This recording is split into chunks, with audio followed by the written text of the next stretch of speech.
এখন বাজে মোটামুটি 8টা কাছাকাছি। তো আমি এখন আছি দুর্গাপুর স্টেশনে। রাতেরবেলা যাচ্ছি আমি হাওড়া। হাওড়া থেকে যাব আমি কলকাতাতে। এবং হঠাৎ একটা কাজ পড়ে গেছে, কালকে সকালেই করতে হবে, তাই জন্য আমি এখন যাচ্ছি। আর দ্বিতীয়ত হচ্ছে, এত রাতে ট্রেন পাবো কি পাবো না ভাবছিলাম। তো তারপর ট্রেনটা দেখলাম যে শক্তিপুঞ্জ আছে, তো ওটাতে আমি যাচ্ছি। আর দ্বিতীয়ত হচ্ছে ওখান থেকে তো মেট্রো পাবো না, তো দেখছি আমি বাসে করে যেতে হবে আমাকে। তো চলুন, দেখা হবে আবার। রাত্রেবেলায় বাস পাবো কি পাবো না পৌঁছাবার জন্য, ওটা একটু চিন্তায় পড়েছে। প্ল্যাটফর্মে এদিকে আমার একটা ট্রেন যাচ্ছে গোয়ালিয়র, আর এদিকে একটা ট্রেন আসছে। দেখা যাবে ট্রেনটা, এই যে ট্রেন আসছে।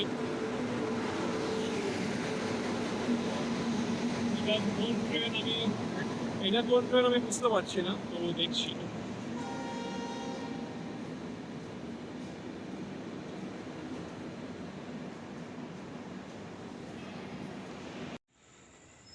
প্ল্যাটফর্ম পুরো ফাঁকা, একটা লোকজন নাই। দেখে মনে হবে এখন গরমকাল, 8টা বাজে সন্ধ্যাবেলা, না লোকজন আছে না কেউ বাজায়। এইদিকে মালগাড়ি যাচ্ছে, আবার এদিকেও মালগাড়ি যাচ্ছে। ওইদিকটা অ্যাকচুয়ালি মালগাড়ি তো নয়, ট্যাঙ্কার যাচ্ছে। আর দ্বিতীয়ত হচ্ছে এই যে দেখুন, দূর দূর পর্যন্ত লোক নাই। কি বলবো, দুর্গাপুর স্টেশন গরমকাল 8টার সময় এই কন্ডিশন। আমরা একটা ওই ফুড কিয়স্কগুলো আছে যেগুলো, ওখান থেকে আমি জল কিনেছি, আর তার সাথে কিনেছি দুটো বিস্কুটের প্যাকেট, বাস, আর কিছু না। আর আমার কাছে কিন্তু একটা দারুণ জিনিস আছে, সেটা হচ্ছে রুটি করা আছে, রুটি রুটি আটার রুটি কিছু আমি নিয়ে নিয়েছিলাম, যাতে রাত্রেবেলা কিছু পাই আর না পাই, যাতে রুটিটা আমি খেতে পারি। আমার মিসেস বানিয়ে দিয়েছে রুটিটা, বাস। আর ওখানে গিয়ে কিছু তড়কা বা সবজি বা ডাল ফাল কিছু পেয়ে গেলে বাস, একদম খাওয়াটা কমপ্লিট হয়ে যাবে। চলুন, এবার ট্রেন আসলে ট্রেনের মধ্যে উঠে দেখা হবে আবার। ট্রেনে অনেকক্ষণ আগেই উঠেছি। ট্রেন খুবই ধীমে গতিতে চলছে, আর পাশে দেখুন মুড়ি চেবাচ্ছে। এই লোকটা কন্টিনিউয়াস মুড়ি চেবাচ্ছে, কড়মড় কড়মড় করে মুড়ি ফেলছে এক গাদা গায়ের মধ্যে। যাতা, একদম যাতা। দেখুন মুখটা একবারে কীরকমভাবে চেবাচ্ছে, যেন সারা জীবন খায়নি মুড়ি, প্রথমবার খাচ্ছে। ট্রেনটাতে আমি চেষ্টা করছিলাম যে ভিডিওটা সমেত আমি অডিওটাকে নেবার, কিন্তু এত বেশি আওয়াজের মধ্যে না আমার অডিওটা ঠিকমতো রেকর্ড হচ্ছে না।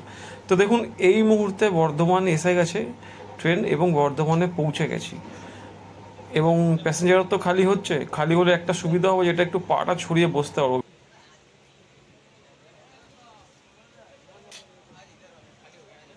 ততক্ষণে পৌঁছালাম, সারা রাস্তায় লোক দেখো।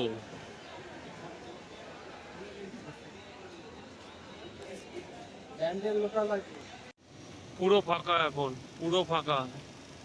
পেছন দিকটা তো মেট্রোর সাইডটাও পুরো ফাঁকা, সামনের দিকে আর সামনের দিকটাও পুরো ফাঁকা। এখন সম্পূর্ণটাই ফাঁকা। তবে দেখি যদি বাস পাওয়া যায় তো বাস করবো, নাহলে র্যাপিডো করবো ভাবছি। এই কি করা যায় এখন।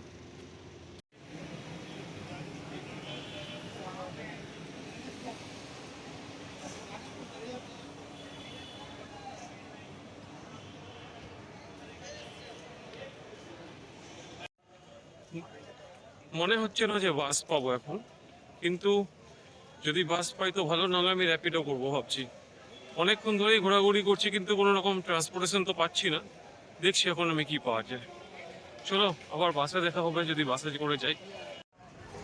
কেউ বলবে বাসের এটা 12টা 30-এর বাস, পুরো ভর্তি লোকজন, ঘিচঘিচ ঘিচঘিচ করছে।